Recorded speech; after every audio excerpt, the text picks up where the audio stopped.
के बना बोलबू तब मत ना बोलो। हमार जब जब मन करी तब तब बोलो। अपने पछताइबू त 3 बजे भोर में आइबू का अपने पछताइबू पछता कइबू कबो ना। और ये दोस्तों माननीय राम निवास जी जो शेरे बिहार मिस्त्री है सुघर निवासी की तरफ से भी शानदार 100 रुपए का पुरस्कार है। उन भैया को हमारे और हमारी कंपनी की तरफ से लाख लाख शुक्र है। और भैया लोगों का कहना है कि क्या कहना है? ऐसा कहना कि प्यार के फेरा में कबो न पड़नी। प्यार पूजा है करा के भंग मत करो। बात के हमारा समझा ढेर रंग मत करो। बात के हमारा समझा ढेर रंग मत करो। छछनावो मत भले जाने से मार दो बाकी हमारा के छोड़ के दूसरा के संग मत करो।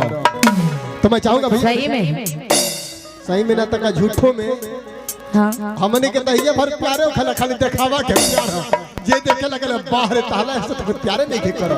आ बड़ी बार मरा। हां आई दादा ए में तो सबसे पहले प्यार के चक्कर में मत पड़िए ना तो बाबू हमार हटिया धरे के हमरा से बड़ी दूर रही ना एकदम दूरे रहिया। सुन ले नहीं खू कि दूध से मुंह जर जला त माठा फूक के पियल जाला। हमारे पन्ने मुंह जरल ह दादा आयो बेचारा के बुझाता कि जरले हो यही से सुखाई जाता लो। और मैं चाहूंगा भैया के शानदार शुक्रिया लफमा। हेलो मैं सोना सदा को तो क्या कहती हूँ? अरे सुना सुना सखिया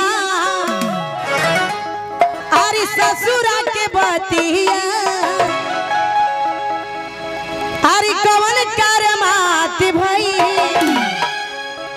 अरे सुहागे वाली रतिया अरे अजबे भइल रहे पहिला हो भे।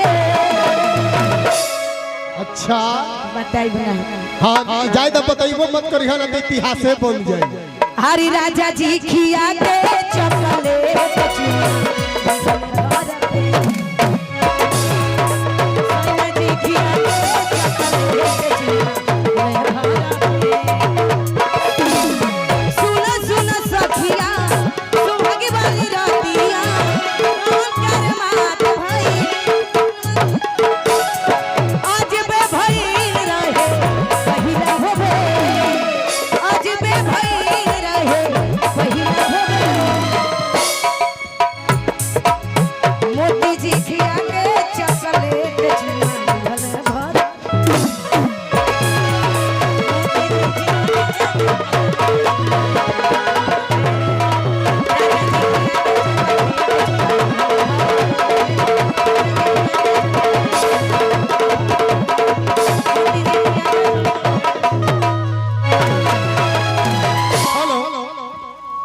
बड़ा बढ़िया बात कहलिया